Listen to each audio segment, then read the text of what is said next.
De la fin du 19e siècle jusqu'aux années 1990, environ 150 000 enfants autochtones ont été enrôlés de force dans des pensionnats comme celui-ci, situé dans l'ouest du Canada. Des établissements gérés par l'Église catholique, puis par le gouvernement fédéral destinés à couper les jeunes autochtones de leur famille, de leur langue et de leur culture. Des milliers d'enfants n'en sont jamais revenus. Dans le pensionnat de Kamloops, 215 restes d'enfants ont été retrouvés au printemps dernier. Evelyne est une survivante de cet établissement.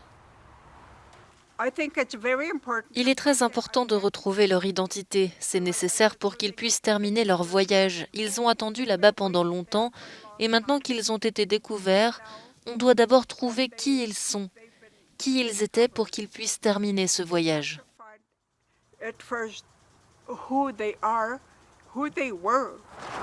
De nombreuses communautés autochtones attendent toujours du pape François qu'il vienne au Canada présenter des excuses officielles, considérées comme cruciales pour le processus de réconciliation. Je ne peux pas parler pour le pape, mais je pense que s'il écoutait réellement nos survivants et développait une réponse à ce sujet, une réponse significative, cela pourrait faire une différence. Depuis, plus de 1000 tombes ont été retrouvées près d'autres pensionnats dans le pays. Il en existe probablement encore des milliers. Alors qu'une commission nationale avait reconnu en 2015 un génocide culturel subi par les autochtones, le Premier ministre canadien Justin Trudeau est attendu sur place ce lundi.